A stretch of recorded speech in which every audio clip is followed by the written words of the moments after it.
আসসালামু আলাইকুম। সবাইকে স্বাগত জানাচ্ছি। আমি নাসরুল ইসলাম তন্ময়। শুরুতে বিআরবি কেবল সংবাদ শিরোনাম। বাংলাদেশের সর্বশেষ গুরুত্বপূর্ণ আপডেট সংবাদে আপনাকে স্বাগত। শুরুতে সংবাদ শিরোনাম, পরে বিস্তারিত।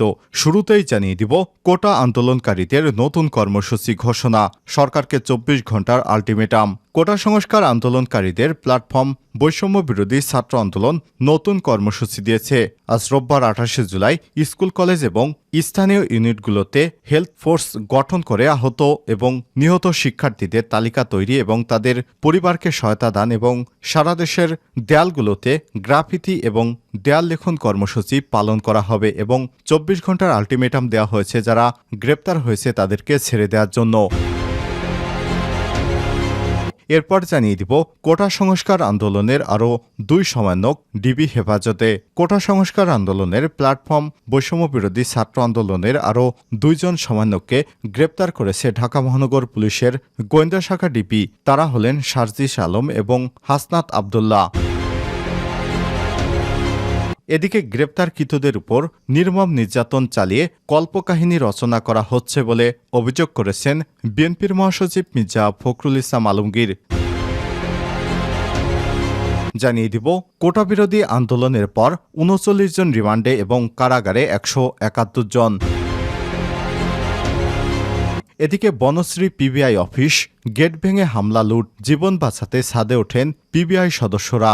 বৈষম্যবিরোধী ছাত্র আন্দোলনের ব্যানারে কমপ্লিট শাটডাউন কর্মসূচি চলাকালে ঢাকার দক্ষিণ বনশ্রী পিবিআই ঢাকা মেট্রো অফিসে 1000/1200 জন দুষ্কৃতকারী ভাঙচুর এবং অগ্নিসংযোগ করে। সে সময় অফিসে থাকা পুলিশের সদস্যরা জীবন বাঁচাতে ভবনের ছাদে উঠে পড়েন। এ সময় ঊর্ধ্বতন কর্তৃপক্ষকে জানালে পুলিশ এবং বিজিবি সদস্যরা গিয়ে তাদের রক্ষা করেন।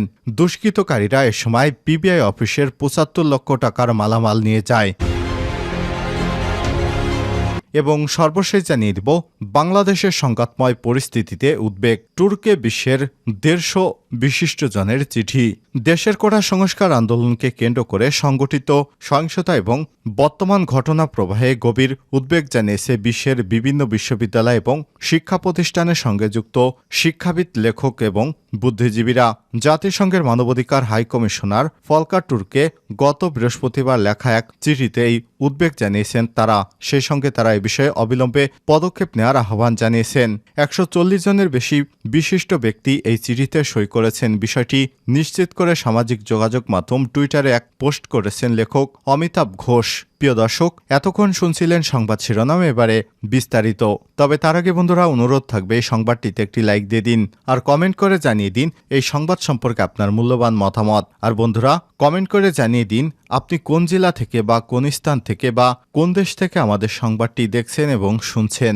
আর আপনি যদি আমাদের চ্যানেলে নতুন হয়ে থাকেন বন্ধুরা, সংবাদটি দেখতে দেখতে চ্যানেলটি সাবস্ক্রাইব করে রাখুন, যাতে করে আমাদের লেটেস্ট আপডেট সংবাদগুলো সবার আগে আপনার কাছে পৌঁছে যায়। এবারে বিস্তারিত। কোটা আন্দোলনকারীদের নতুন কর্মসূচি ঘোষণা। কোটা সংস্কার আন্দোলনকারীদের প্ল্যাটফর্ম বৈষম্য বিরোধী ছাত্র আন্দোলন নতুন কর্মসূচি দিয়েছে।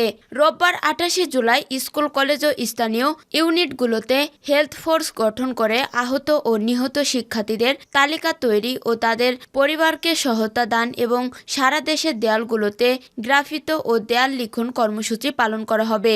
শনিবার 27 জুলাই রাত 8টায় অনলাইন প্ল্যাটফর্মে এক সংবাদ সম্মেলনে এসব কর্মসূচি ঘোষণা করেন আন্দোলনকারীরা।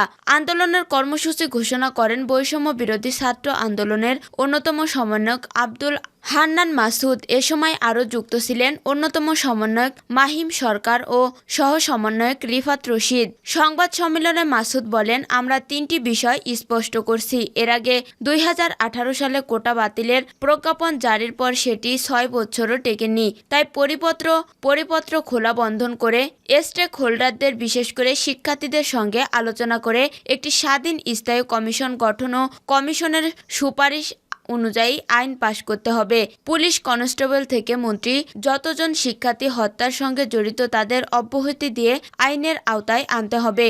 যতজন শিক্ষার্থীর বিরুদ্ধে মিথ্যা মামলা দেয়া হয়েছে তাদের মামলা প্রত্যাহার করে গুম ও আটককৃত শিক্ষার্থীদের 24 ঘন্টার মধ্যে মুক্তি দিতে হবে। কোটা সংস্কার আন্দোলনের আরও 2 সমন্বয়ক ডিবি হেফাজতে। কোটা সংস্কার আন্দোলনে প্ল্যাটফর্ম বৈষম্য বিরোধী ছাত্র আন্দোলনের আরও 2 সমন্বয়ককে হেফাজতে নিয়েছে ঢাকা মহানগর পুলিশের গোয়েন্দা শাখা ডিবি। তারা হলেন শারজিৎ আলম ও হাসনাত আবদুল্লাহ।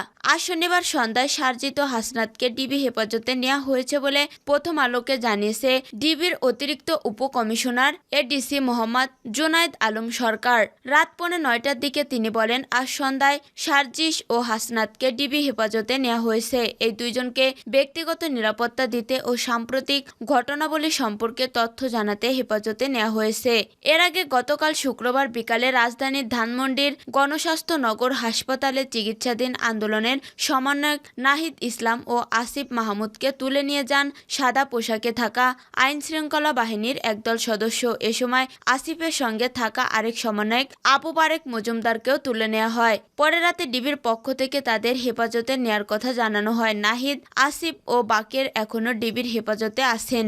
ডিবির হেফাজতে থাকা কোটা সংস্কার আন্দোলনের এই 5 সমন্বয়কেই ঢাকা বিশ্ববিদ্যালয়ের শিক্ষার্থী। তাদের মধ্যে নাহিদ ইসলাম সমাজবিজ্ঞান বিভাগের 2016-17 শিক্ষাবর্ষের ছাত্র, আসিফ মাহমুদ ভাষাবিজ্ঞান বিভাগের 2017-18 শিক্ষাবর্ষের, আর আবু বাকের ভূতত্ত্ব বিভাগের 2019-20 শিক্ষাবর্ষের ছাত্র।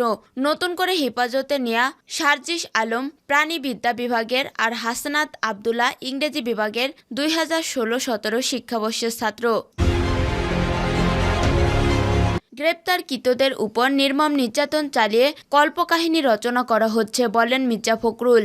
মধ্যযুগীয় কায়দায় নির্যাতনের পথ বেছে নিয়েছে অবৈধ সরকার, এমন অভিযোগ করেছেন বিএনপির মহাসচিব মির্জা ফখরুল ইসলাম আলমগীর। তিনি বলেন, ডাকসুর সাবেক ভিপি নুরুল হক নূরকে রিমান্ড শেষে আদালতে নিয়ে আসার যে চিত্র গণমাধ্যমে এসেছে তা যে কোনো বিবেকবান মানুষকে আলোড়িত করবে। রিমান্ডে এমনভাবে তাকে নির্যাতন করা হয়েছে যে তিনি দাঁড়াতেই পারছেন না। কোটা আন্দোলনের অন্যতম 3 সমন্বয়ক নাহিদ ইসলাম, আসিফ মাহমুদ, আবু বাকের মজুমদারকে হাসপাতাল থেকে চিকিৎসাধীন অবস্থায় গোয়েন্দা সংস্থার লোকরা তুলে নিয়ে গিয়েছে।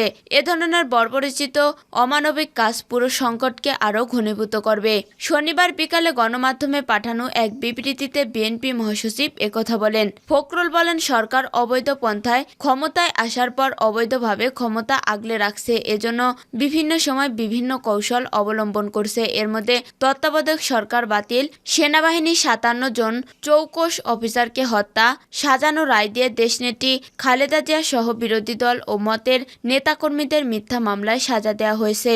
50 লাখ নেতাকর্মীর নামে বানোয়াট ও রাজনৈতিক উদ্দেশ্য প্রণোদিত মামলা দিয়ে হয়রানি এবং খুন-গুম, রিমান্ডের নামে নির্যাতন অব্যাহত রাখা হয়েছে। তিনি বলেন, সে ধারাবাহিকতায় সম্প্রতি কোটা সংস্কার আন্দোলনে সরকার সৃষ্টি সন্ত্রাসের মাধ্যমে কোমলমতি শিক্ষার্থীদেরকে হত্যা নির্যাতন করেছে। এখন আইন শৃঙ্খলা বাহিনী দিয়ে সাজানো মামলার মাধ্যমে বিরোধী মতের নেতাদের হত্যা, গ্রেপ্তার, গুলি করে আদালতে ওঠানোর আগেই নির্যাতনে পঙ্গু করা হয়েছে। বিচার বিভাগকে দিয়ে রিমান্ডে নিয়ে আবারও নির্যাতন চালানো হচ্ছে, সেখানে রিমান্ডের ন্যূনতম আইন মানা হচ্ছে না। গ্রেপ্তারকৃতদের উপর নির্মম নির্যাতন চালিয়ে কল্পকাহিনী রচনা করা হচ্ছে। বিএনপি মহাসচিব বলেন, বিরোধী দলের নেতাকর্মী ও সাধারণ মানুষকে গ্রেপ্তারের পাশাপাশি এখন কোমলমতি শিক্ষার্থীদেরও ব্লক রেড দিয়ে গ্রেপ্তার করা হচ্ছে। আইডি কার্ড দেখা মাত্রই গ্রেপ্তার করে নিয়ে যাচ্ছে। কোটা সংস্কার আন্দোলনের সমন্বয়কারীদের গুম করে কিভাবে নির্যাতন করে দমন করার চেষ্টা করা হয়েছে তা তাদের শরীরের ক্ষতচিহ্ন দেখলেই অনুধাবন করা যাচ্ছে। মির্জা ফখরুল বলেন, সরকার প্রথম থেকেই সরকারি গুন্ডা বাহিনীকে কোটা সংস্কার আন্দোলন দমনে লেলিয়ে দেয়। তারা এতই রক্ত পিপাসী হয়ে গেছে যে তারা আর কোনো হতাহত ও রক্তপাত হলো না। তারা রংপুর সহ বিভিন্ন জায়গায় আওয়ামী নেতাদের বক্তব্য থেকে প্রতিমান হচ্ছে। হামলা ভাঙচুর, 39 জন রিমান্ডে, কারাগারে 171 জন। বাংলাদেশ টেলিভিশনের বিটিভি রামপুরা ভবনে ব্যাপক হামলা ভাঙচুর ও অগ্নিসংযোগের ঘটনায় বিএনপির যুগ্ম মহাসচিব শহীদ উদ্দিন চৌধুরী এনি 7 দিনের রিমান্ড। মিরপুর মেট্রো রেল ভাঙচুর মামলায় বিএনপি চেয়ারপারসনের উপদেষ্টা জহিরুদ্দিন স্বপন 5 দিনের রিমান্ড সহ আরও 34 জনের রিমান্ড মঞ্জুর করেছে আদালত। এছাড়া ঢাকা মহানগরের 34 থানার 171 জনকে কারাগারে পাঠানো হয়েছে। হয়েছে। সরকারি চাকরিতে কোটা সংস্কার আন্দোলন ঘিরে নাশকতা, অগ্নিসংযোগ সহ বিভিন্ন মামলায় শনিবার ঢাকার চিফ মেট্রোপলিটন ম্যাজিস্ট্রেট কোর্টের পৃথক কয়েকটি আদালত এই আদেশ দেন। রিমান্ডে যাওয়া 10 থানার 34 আসামিদের মধ্যে সবুজবাগ থানার 3 জন, রামপুরা থানার 3 জন, শাহবাগ থানার 2 জন, কাফরুল থানার 1 জন, মিরপুর থানার 2 জন, শেরেবাংলা নগর থানার 2 জন, কদমতলী থানার 2 জন, ধানমন্ডি থানার 3 জন, যাত্রাবাড়ি থানার 12 জন ও ঢাকা জেলার সাভার থানার 4 জন, কেরানীগঞ্জ দক্ষিণ থানার 3 জন আসামির বিভিন্ন মেয়াদে রিমান্ড মঞ্জুর করেছে আদালত। এদের মধ্যে মিরপুরে মেট্রো রেল ভাঙচুর মামলায় জামাতের কর্মপরিষদ সদস্য সামিউল হক ফারুকী মজুমদার 5 দিনের এবং বিএনপি কেন্দ্রীয় আন্তর্জাতিক বিষয়ক সম্পাদক ব্যারিস্টার নাসির উদ্দিনের 3 দিনের রিমান্ড মঞ্জুর করেন আদালত। এদিকে ঢাকা মহানগরের 34 থানার বিভিন্ন মামলায় কারাগারে যাওয়া 171 আসামিদের মধ্যে নিউ মার্কেট থানার 1 জন, কলাবাগান 1 জন, রামপুরা থানার 8 জন, তেজগাঁও থানার 7 জন, মতিরঝিল থানার 1 জন, আদাবর থানার 5 জন, এছাড়া মোহাম্মদপুর থানার 8 জন, পল্লবী 12 জন, কেরানীগঞ্জ মডেল থানার 9 জন ও কেরানীগঞ্জ দক্ষিণ থানার 3 জন আসামি রয়েছেন।